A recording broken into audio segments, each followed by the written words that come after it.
beaucoup, en recevant peut-être ce message, ou bien le lien de cette conférence, ils vont se dire, bon, en fait, moi, je ne suis pas leader. Ça, c'est pour les gens qui cherchent le pouvoir. Ou encore, ça, c'est pour les gens qui, en fait, qui ont déjà une position. Ça, je n'ai rien à voir avec cela. Hmm. Alors, doit-on attendre à voir un poste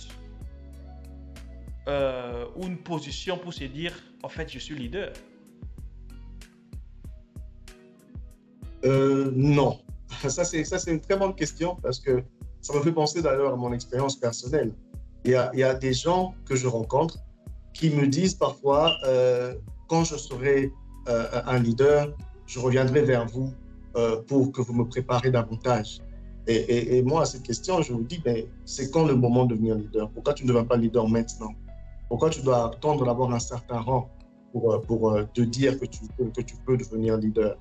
Et il y a parfois dans un quartier, on a souvent un monsieur qui n'est pas aussi important donc d'après la position. Ça peut être un jardinier, ça peut être un cuisinier, mais que les gens vont souvent consulter quand il y a besoin de conseils dans un quartier, par exemple.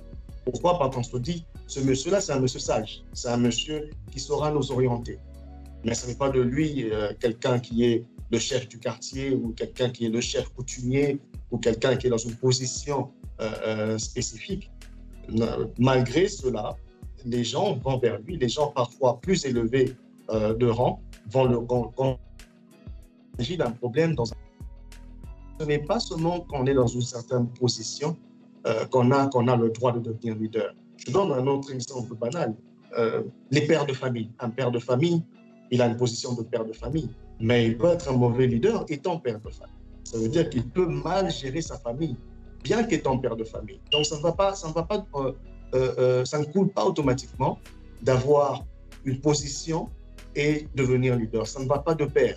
C'est deux choses totalement indépendantes. Et comme je disais à la première question, ce sont des outils qu'il faut acquérir avec le temps. Donc non, on n'a pas besoin d'atteindre une certaine position, chef de quartier, chef coutumier, chef de famille, pour se dire, tiens, maintenant, je peux devenir leader. J'ai une autre question, Monsieur Jonathan. L'expérience du travail ajoute toujours quelque chose en nous. Alors, je voulais bien savoir, est-ce que le fait que je sois peut-être chef d'un département euh, pendant 5 ans, 10 ans, et toi, par exemple, tu as assumé plusieurs responsabilités ou, en fait, tu étais leader. Je me demande, est-ce que le fait de travailler, l'expérience du travail, rend-il automatiquement quelqu'un leader? Voilà. Quelqu'un qui a Ça, été président de la République, je prends un exemple, pendant un premier mandat, est-ce que le mhm. fait qu'il a fait 5 ans de mandat le rend nécessairement un bon leader?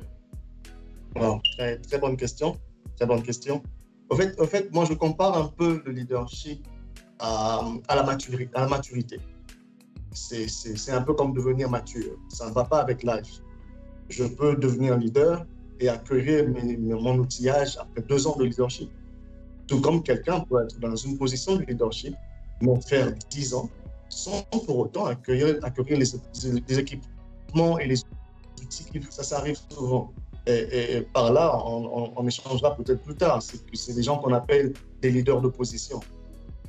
Tu as la position de président, la position de manager, parce qu'on te l'a donné, parce que tu as signé un contrat, parce que tu as été élu, parce que des gens ont décidé de te mettre à cette position-là.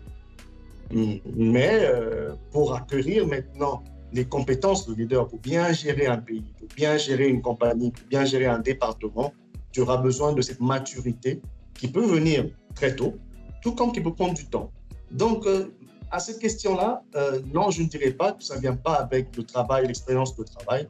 Je dirais plutôt que c'est personnel, c'est ta maturité personnelle, c'est ton habileté à recevoir et à façonner cet outillage, ces équipements qu'on te donne pour devenir un leader.